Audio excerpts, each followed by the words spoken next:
Welcome into the On Inquirer podcast. It is Jeremy Werner and Joey Wagner live in Eugene. We made our first trip to Big Ten country out here in Oregon, and we got to see the number one team in the country look like the number one team in the country, and Illinois not look like it was even in or close to the tier of play as Oregon runs away from Illinois 35-3 in the first half, ends up 38-9. So the one positive, Joey, is Illinois won the second half 6-3 as Oregon really just let off the gas here. But boy, when they pushed that gas pedal in this first half, it was a different level of team. Illinois looked kind of unprepared defensively, offensively, just couldn't get things going as your quarterback Luke Altmaier struggled the most I think we've seen him all this year. But this is probably one you got to flush because Illinois still got a lot to accomplish. But those college football playoff hopes, those Big Ten championship hopes, we can get rid of those. Illinois isn't quite up to that tier yet.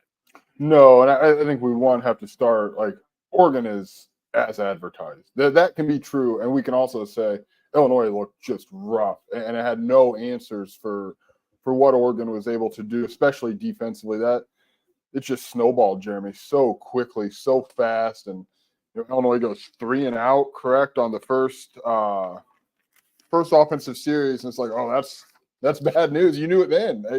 This was not a lot of resistance for what Oregon was able to do, and I mean, yeah, there's stuff we'll get into stuff that's concerning about the way this looked.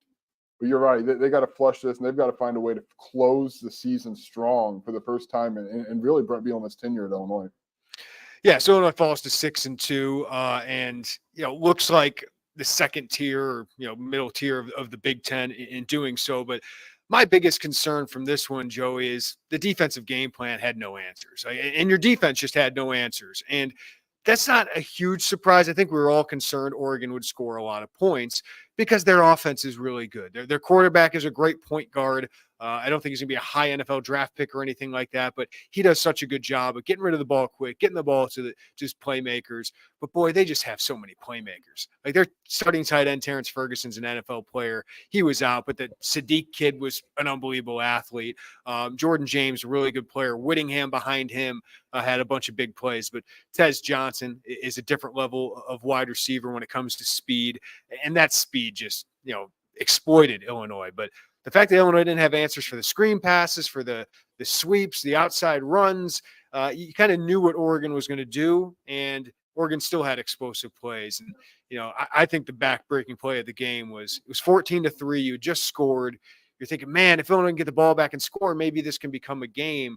But 3rd and 17, and they get a 16-yard screen pass, get a 4th and 1. They convert it easily, and then they go and score, and it was 21-3, and there's never a game after that. So it's just – I don't know if Aaron Henry had any answers, and the players and the coach, Brett Bielema afterwards seemed to think they had no answers defensively. Yeah, that screenplay that was it, because you thought if there were ever a moment, of weakness for Oregon, I think Gabe Akis had a sack on that. He did, and then Oregon had a false start. So, this is your opportunity to get the ball back to your offense. And the offense to that point, let's be honest, hadn't done anything. They'd gotten down for a field goal for David Alano, but Luke Altmaier thrown a pick, and they went 3 and out. And Hugh Robertson had a bad punt. So that felt like it could have been a stabilizing moment, Jeremy. And instead, they get the 4th and 1, and 3 plays later, Dylan Gabriel's running in for an 8-yard touchdown. It's 21-3, and it felt like Virginia in 2021 that you just couldn't figure out what to do with them offensively. The screen game, I understand Oregon's got a lot of speed, and that's really, frankly, in some places on this Illinois defense what it lacks. But you got to find some way to be more competitive on those, because it wasn't just wide receiver screens, tight end screen got out there. It was, frankly, the drives Oregon didn't score on, it felt like maybe Gabriel just missed a pass or two, or they would have gone down there.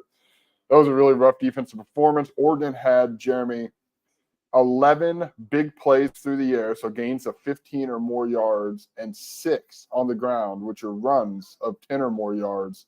That's just not what we've seen from this Illinois defense. Oregon, 527 total yards, 298 through the air, 229 on the ground, 6 of 11 on 3rd down, and probably was a lot worse than that in the first half on 3rd down. It just felt like Illinois could not get off the field. Yeah, they scored touchdowns on 5 of their first 6 drives, right? So there was just never an answer. There was never felt like an adjustment. I don't know if there was an adjustment based on the talent discrepancy that we did see, and then some injuries happened in the secondary, which is a concern moving forward, right? I mean, who's your top 3 corners in this game? Caleb Patterson, I think head injury. Tyler Yeah, Strain seemed Caleb Patterson was limping. That Lord, he was helped okay. off the field limping. It looked like his was lower body. Tyler Okay, Strain, I don't know, and yeah. Terrence Brooks, I didn't even know left the game. Yeah. yeah, I thought he left the game because he was actually in coverage on one of those touchdowns. I think the second touchdown pass Yeah. from Dylan Gabriel. We didn't see much of Torrey Cox, and that led to Xavier Scott going outside. They tried with Tyler Strain. He gets hurt. Tyson Rooks goes into nickel. Jaheim Clark at one point is playing outside. So that's a huge storyline going into next week, Jeremy, is what the health of that secondary looks like, and obviously Pat Bryant, which we'll get to here shortly. Yeah, and there were some positives. Like I don't know how much Oregon was really testing those guys late, but Tyson Rooks did get the pick. Good coverage on him.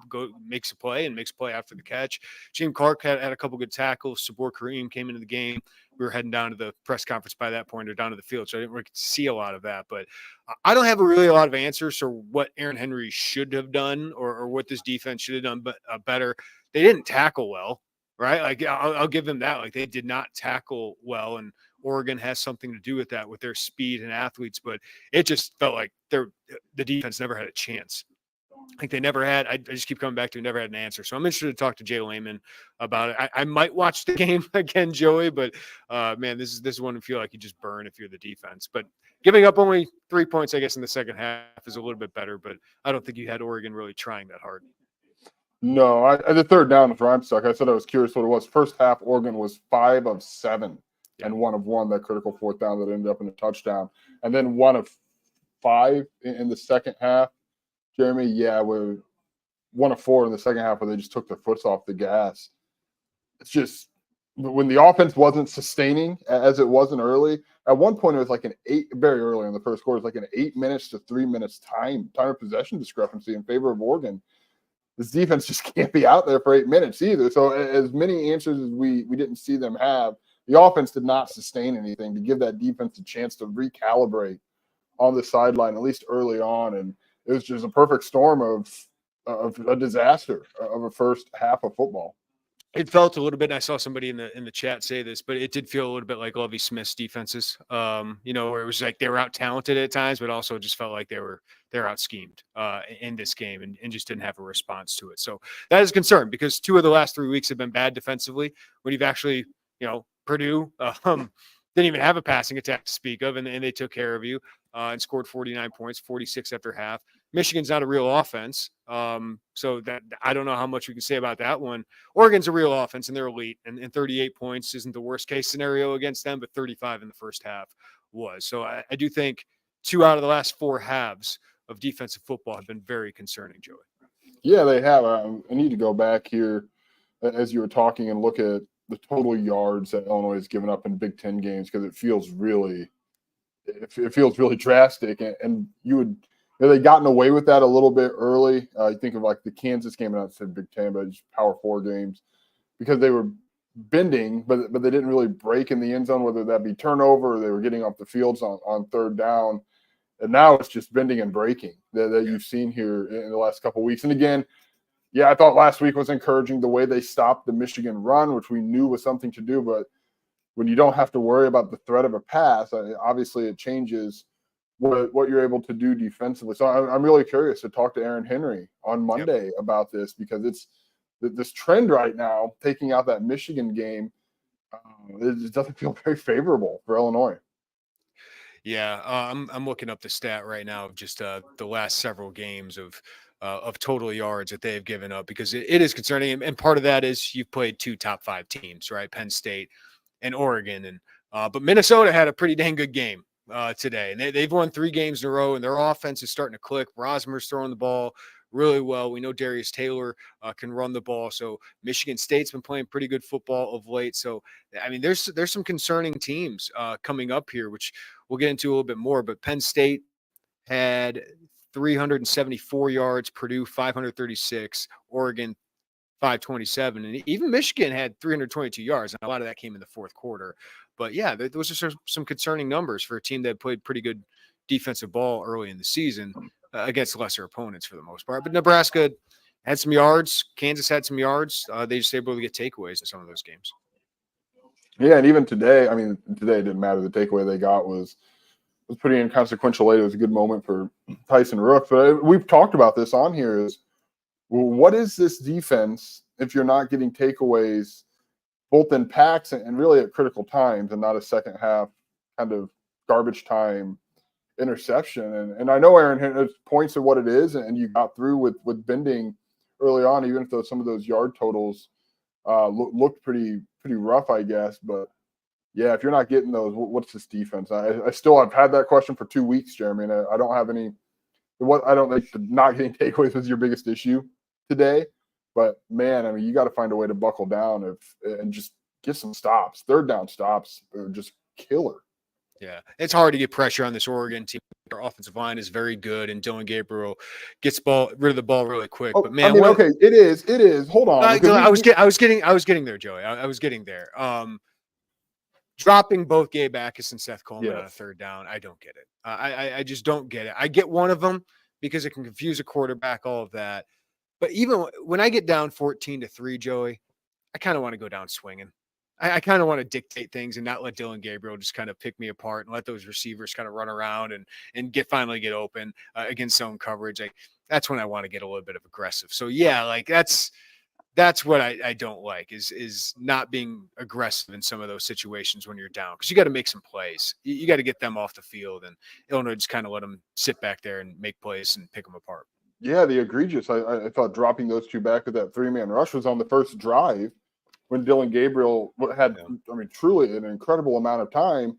And then the nightmare situation you get into is Ted's Johnson kind of has, is able to roam in open space, and he can make guys miss, and that's a problem if you've got a quarterback behind the linebackers, right? Those linebackers are just in no man's land at that point. It's a really weird moment early, given what Gabe Akis did a week ago.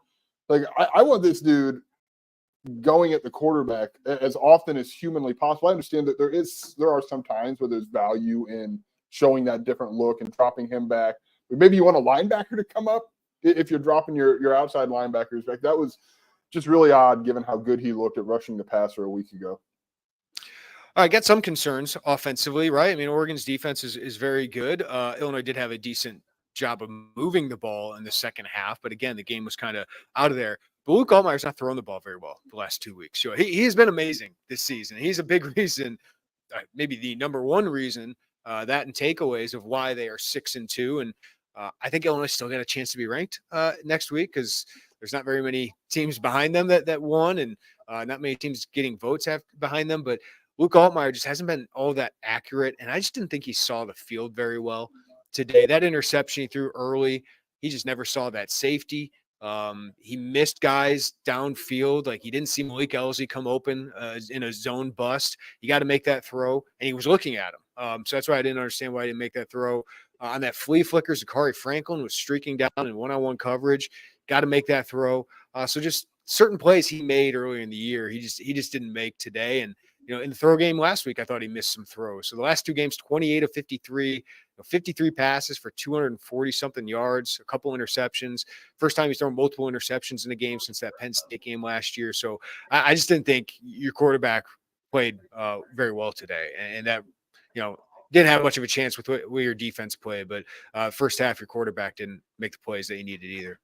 No, he didn't. And Malik Elzy, I'm looking for it in my notes here. Malik Elzy on that play that he missed, he'd still be running. He was as open as I think I've seen in a Big Ten game that didn't have 2017-18 Illinois on the defensive side. I mean, it was incredibly open. I didn't see Zachary as closely as you did on that flea flicker. Those are just throws we've seen him make, and it just doesn't feel like – you remember early on, Jeremy, the story about Illinois – and it's probably had something to do with the opponents, was like, man, they're pushing it downfield. They're really moving this ball downfield. And I think there's a lot of value in the short passing game right now, just where you're at injury-wise. But we haven't seen them push it down there like that. And I think when you mix that with your ability to hit a Zachary Franklin, a Pat Bryant, a Colin Dixon, and some of those short routes, and you've got something. So I'm really curious about maybe where that's been lacking, and diving into some of the numbers for what that, if that matches what my brain tells me, if some of the stats match that. But yeah, man, you just don't see him miss those passes. That first interception, I thought it was a miscommunication, and you said no. The safety really made a heck of a play, and looked like he was staying on that linebacker. But Yeah. But the placement of the ball, right? It's one thing to have that safety kind of dupe you, but that was just playing center field for him. I mean, that was the easiest interception he's ever had, I would have to imagine, in his life. And that's not a throw we've seen from Luke Altmaier this year, and really probably dating back to, you could go back. You want to go back to that Penn State game last season? That was an anomaly, and I'm fascinated to know what he saw in that, or what Barry Lunny says he saw in that. Because that was, and like the underthrow to Colin Dixon, the second pick, that was also a heck of a play by the DB, right? I mean, that was a huge play. But the first one was really, really, really abnormal for him. Yeah, there's a couple throws you can nitpick about, like the Colin Dixon one. Like, gotta underthrew that a little bit. Like, those are touch things, but we've seen Luke Altmaier make those incredible throws this year. But also, there was a deep ball to Zachary Franklin. He kind of threw just a tad behind him. And earlier this year, Luke leads him a little bit more and gives Zachary a better chance to make the play. Zachary didn't have a chance to make the play today. So just some missed opportunities there. Would they have won the game if he makes those? No, but it would have been certainly a little bit more interesting. So but I need to get him back on track. That's for sure. I will say, like, he's still getting a lot of pressure in his face.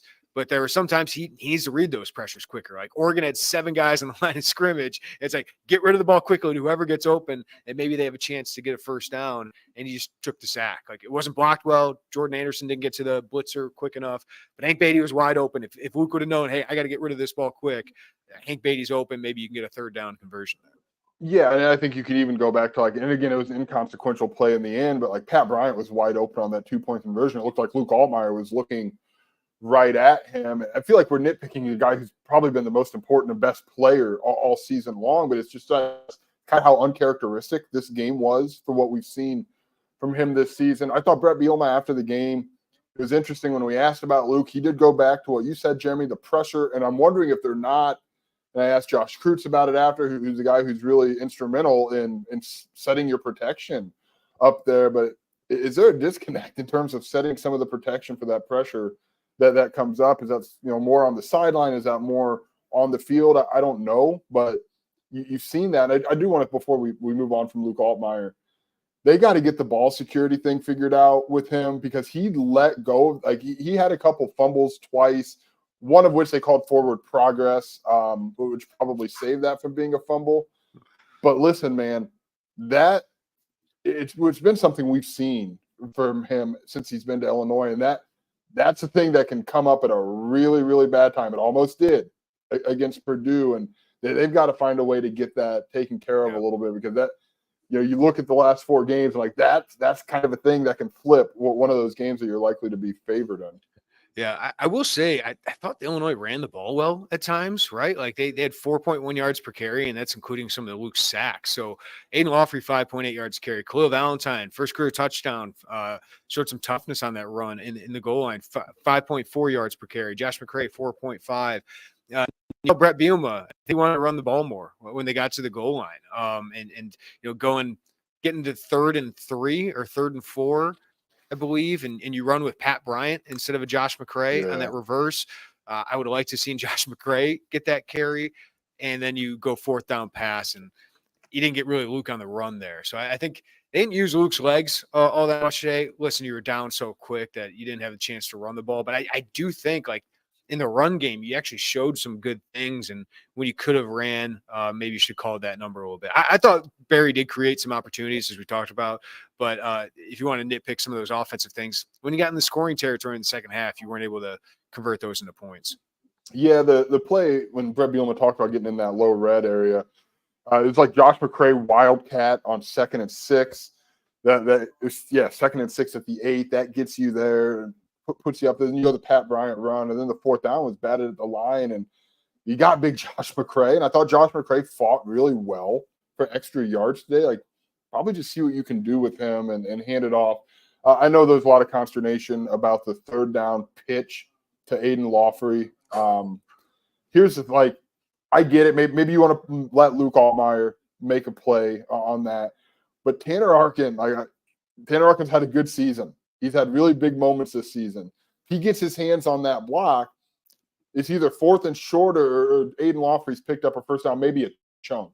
So I think that's a first down, potentially 6. Like that was set up well and just not executed, right? Like they ran the ball well, like 3rd and 7. You normally don't want to run, but it was there. Like there were opportunities for this offense to score points. And again, it might not have mattered because Oregon would outscore you anyway, but like there were opportunities to make this a little bit more competitive. Yeah, there were. And again, like we got to nitpick, right? When you're talking about this, I don't want to paint the picture like these are the 3 plays that lost Illinois the game, because there was a totality of just disaster out there, especially early. But yeah, this didn't have to be 38-9 either. There were definitely chances to push it in there and at least make that look a little bit optically better come tomorrow afternoon for some voters around the country. But yeah, it was there. I didn't think the offensive play calling was like a total nightmare. I think your quarterback missed some plays. I think this probably calls Barry once back. Absolutely, especially in that low red. But yeah, and we thought Oregon had some spots where they could attack it, where Illinois could attack defensively, and that just didn't happen. Yeah. And wow, got away quick. Yeah. Somebody said that Priestley missed his tag. Priestley never had the chance to make his block because Arkin missed his. And that would have been Priestley was the one who was probably going to make that either a first down or a touchdown. Yeah, he was Priestley had his second level at the linebacker, and Arkin whiffed on that. Priestley also got fairly lucky. He did not get an unnecessary roughness penalty on that drive that actually that Oregon allowed Illinois to continue with its own. So yeah, I think that was on Arkin. All right, injuries are concerned, Joey, right now, especially with Pat Bryant. Gene Steratore said on the TV copy that it was obviously targeting. I think it was for the elbow, the forearm to the head, not the first hit. But Pat Bryant leaves. Sure looked like a concussion. Brett Bielema did not confirm that, but did say he has a head injury. He left and never came back. That's a concern. You hope he can, get through protocol or whatever he's got to go through in the next 7 games because he's so important to this team going up against Minnesota. And it felt like a targeting that forearm to the head, and that's where Brett Bielema thought it was as well. And he got that hit, but I think it was the head, coming back and hitting the turf that I think really probably was the biggest hit there. So that's a shame, and you hope he's not out for a long term. We'll find out later this week, maybe Monday we'll get an update. But man, you need him on the field. Yeah, especially the way Minnesota is starting to play right now. You don't want to go into that game without Pat Bryant, one of your, you call him your best, your second best, however you want to look at it, receivers, and such a key part.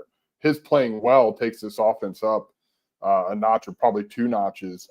Yeah, it was a scary moment. Then defensively, Jeremy, in the secondary, then we talked about this, so we don't need to rehash it entirely, but those injuries piling up, like what does that look like against Minnesota? And I thought if you can get moments from Jaheim Clark, from Tyson Rooks, that's great. But your best is what you've seen this season with some combination of Terrence Brooks, Caleb Patterson, Torrey Cox at cornerback with Xavier Scott in the nickel. So it's a huge storyline. At this point in the season, we wondered about depth with Illinois, and we know it's gotten better than it has been.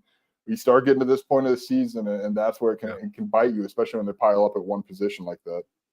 I want to give 2 positives from the offense today. I think Aiden Lawfree's playing good ball. Last 2 weeks, he's been pretty productive. A couple big explosive runs. We're starting to see that speed from him. Also, Zachary Franklin was good today. He just kept getting open. Luke Altmaier missed him on a throw to the sideline that could have been a first down, I believe, when they had to settle for a field goal. And then I just thought there were some opportunities deep where I thought Zachary could have like a 150-yard day. So I think he was really getting open a lot. His quarterback missed him a few times, but Zachary Franklin's really good. So to have that guy is huge. And if you are without Pat Bryant next week, I'm not saying he is. We don't have anything there. So I just want to make sure of that. But Malik Elzy has stepped up. Hank Bay's making a couple plays, but Zachari's been worth everything, whatever he's getting, because he's been phenomenal this year. Yeah, and that catch down the sideline, that deep ball from Luke Altmaier, that was a good pass to Zachary Franklin, and to get through that and haul that in was I don't know if it's a big moment in the game, but it gave Illinois a little bit of juice in that third quarter. Yeah, he's been really good, man. I know the stats maybe aren't in terms of touchdowns aren't there, but he's a reliable target. Luke Altmaier goes to him in that intermediate game. He's a big part of their RPO game. He was good. Aiden Lawfrey did have some moments for sure. I still worry about the run game on the whole. Just as you keep going there, I know it's been better these last 2 weeks. It's definitely a by committee approach, right? We saw Khalil Valentine. It's the most significant snaps we've seen from Khalil Valentine in a few weeks. So I'm wondering if they're in a position to start. If this was maybe more Oregon, where they saw something maybe they could exploit with Khalil Valentine, if they're just ready to go with him a little bit more down the stretch of the year. Aiden Lawfrey, last 2 games, 21 rushes for 123 yards. It's 5 yards carry. But that'll play with a couple explosive runs. So I like what he's doing, and I do like what they're doing in the run game the last 2 weeks. Like it's just you got to be able to use it, which they were against Michigan today. It just got so out of hand that you couldn't really rely on it. Any other? I mean, Tyson Rook's coming in, getting the pick. That's about it. Not much more. I can't. Going down the line, I don't. Dylan Rosiak, we should mention him. I thought Dylan Rosiak played. I mean, he missed some tackles. And PFF is going to be terrible for the 3 people who care about that and the 100 people who yell at us for posting it every week. But I thought he played fine. But otherwise, I mean, no, we're kind of going down the well. Yeah. No, I thought he got off blocks and was there just making the tackle sometimes. It was difficult, but I did think he got off blocks and better than he had in some of the other games. So he's had, I thought the last couple of weeks he's been pretty good, like 25 tackles the last 2 games. So, all right, I think the key, Joey, is this team's got to find a way to finish strong. Last year, the second half of the season was better than the first half, that's for sure. But losing the last 2 games by a combined 4 points was disappointment. After starting 7-1 in 2022, you lose, 4 of your last 5 games, and you missed some opportunities for a better season. No, Illinois is not a top-tier Big Ten team, but they still have a chance to win 9+ games for just the 8th time, I believe, in program history. They have a chance to win 10+ games. I think for the 4th or 5th time in program history. So they can still do a lot of good things, get to a really good bowl game, but not playing great ball right now. And now you're starting to play teams that are playing pretty good ball. Minnesota's won 3 straight and just demolished Maryland today. They got a pretty good offense and pretty good defense. It seems to be clicking right now. I think Michigan State is up on Michigan right now after being Iowa, and they got a very talented quarterback. So these are 2 big games coming up, and especially next week because Brett Bielema has kind of owned PJ Fleck here, but Fleck's team I think is playing better than Illinois right now. So huge game coming up this Saturday. So they got to flush this one and find a way to finish the season strong, which they haven't done really under Brett Bielema.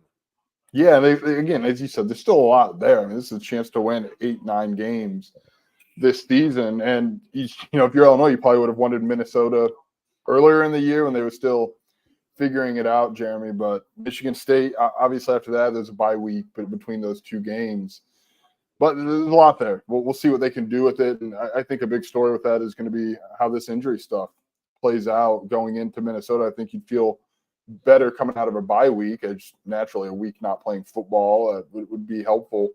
But you got this Minnesota game and the injury storyline to me is huge for Illinois, and then a chance to obviously bounce back. And I think Brett Bielema's 10-0 right now against PJ Fleck, and move on to that and see what you can put together before you go on the road for the final 2.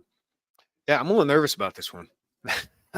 I'm nervous about this Minnesota game due to the injuries, due to your defense.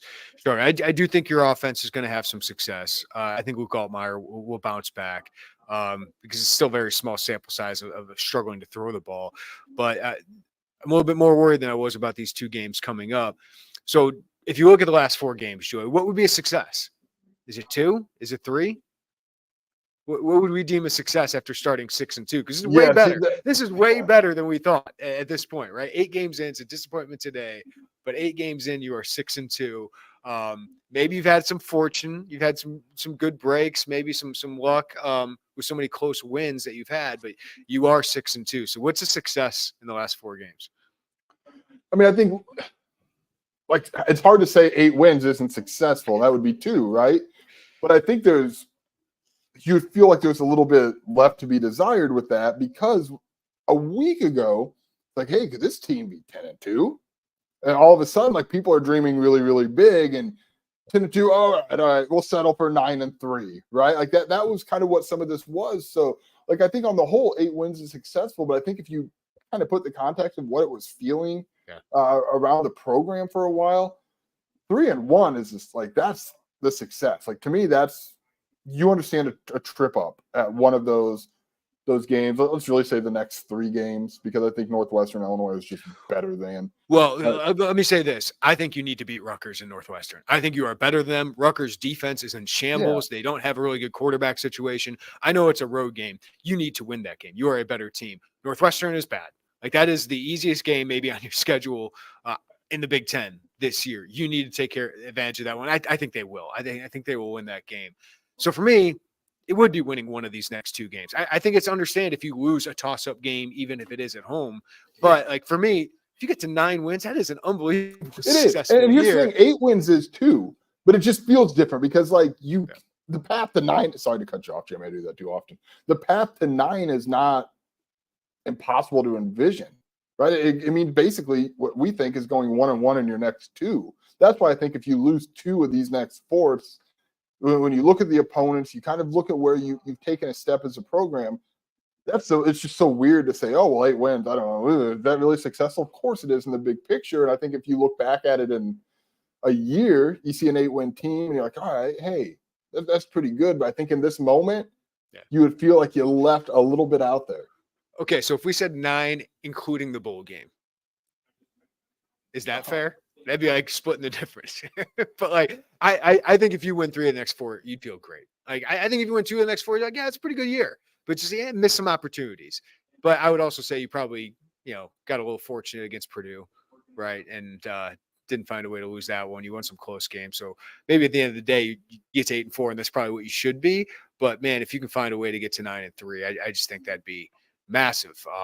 But if you win next week, then you're sitting there going, hey, there's a path to 10 wins if they can take care of business against Michigan State. So just take care of business against Fleck like Bielema does, and then we can start thinking about this and maybe flush the taste of this one out of the mouth. Yeah, I mean, obviously we try to approach this with a really level head, but that's the fun of sport. For this week, it's like, oh, geez, with 8 wins, and then if they win next week, it's like, well, I'll tell you 10. I can see it. And that's just like, that's what sports do. And it's fun. And it's our job to try to be a little more level in that. But well, we get here today, and I think they're going to lose, right? It's just because the Oregon's a different tier of team. But like, there's a moment before the game, I turned to Robert Rosenthal and I go, so if they won today, is that the greatest win in program history? And like, we're going through it and it'd be like, yeah, with everything it would set up, because you'd have the dream of a college football playoff, and like, you'd be a top 10 team. You'd have a clear path to college football playoff. You'd have a clear path to the Big Ten championship game. And then they score 14 points on you in the first 9 minutes. Like, oh, that was fun to think about for 5 seconds. Very Virginia 21.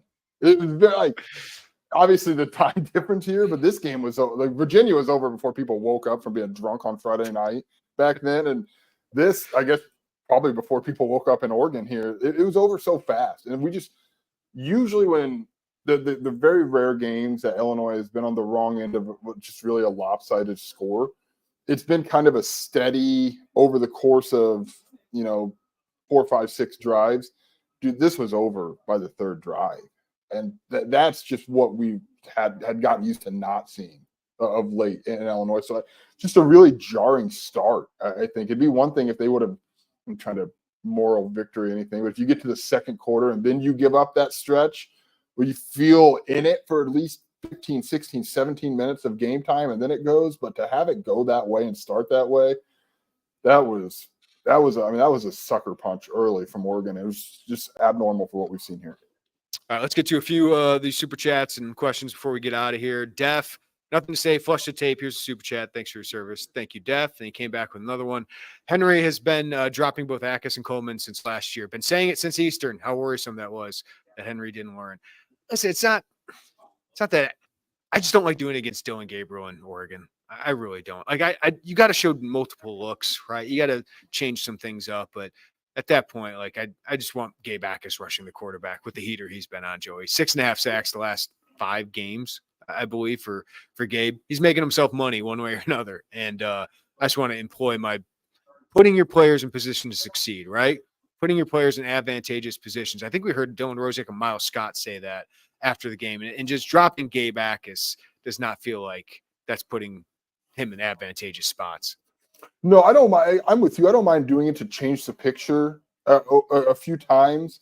But if you're doing it, I want Dylan Rosiak coming up in one of those gaps as a blitzer. Otherwise, you're just rushing three, and that's not really a recipe. And you're rushing Zeke Holmes, and like if you want to rush three and it's Gabe Backus and Seth Coleman coming after the quarterback, like I feel a little bit better than that. But like it was T-Rod and Zeke and Dennis Briggs Jr. going against five guys, like that's not gonna get any pressure on Dylan Gabriel. No, and then again, as you pointed out, and we talked about, Gabe Backus is red hot right now rushing the passer. He had another sack today. I mean, it take a hell of a lot for me to want to not let him rush the quarterback on every single play. So that was just a really perplexing play so early. When you don't need to change the picture that early. The picture you have of him getting at the quarterback, pretty good picture. Don't change it yet. Fedigator. Well, now we know the difference between a $20 million Big Ten team versus an $8 million Big Ten team. I don't know the accuracy of those numbers, but I think the discrepancy is probably right somewhere around there, Joey. Like this is a Phil Knight program compared to Illinois, which is having its coach on Monday notably say, hey, we need more NIL if we want to play at the top tier of the Big Ten. We have the 12th or 13th NIL in the Big Ten. We need more so we can see what we can do with this program. I thought that was very telling when Brett Bielema said that publicly. Yeah, and we talked about it. I think a lot of that is retention. I think then obviously you get into the portal and see what you can do in the high school front. Yeah, I don't disagree with Fedigator. I'm with you. I don't want anyone to hang on to the numbers because I don't know what those are. Yeah. But money and speed typically play together. And you saw, I thought the lack of speed was really – the speed discrepancy was really glaring. And I do think there's probably a tie between the NIL and the speed out there. Yeah. Man, Tez Johnson, a different level of speed. Illinois could use some speed like that. I don't know if Colin Dixon can get into that, or Kenari Wilcher eventually can make that kind of impact, but just somebody gets the ball in their hands and those screen passes and can make plays like that. Boy, like even a tight end, I thought he was a really impressive athlete in space that Illinois just didn't have an answer for. So yeah, I thought that showed itself immediately in this game. All right. Anything else you want to get to, Joey, before we get out of here? Not going to any of St. Dom's chats, huh? Should we go to St. Dom? No, we should not. I was looking through. I didn't see there wasn't a lot more. Like, here's the thing: when this game is over that quickly, I think a lot of people have processed what it is, and it's so overmatched from the get-go that I don't know that there's a ton to really dive into specifically that we haven't already. No, I agree. All right. Well, we thank you for listening to the Illini Inquirer podcast. If you're watching on our YouTube, please hit that like button, subscribe to us, hit the notifications bell on the way out. We appreciate all you guys watching along with us. Derek Piper will be at Ole Miss. Basketball season starts with the exhibition tip-off at number 24, Ole Miss, Illinois, unranked, which I think Brad Underwood loves.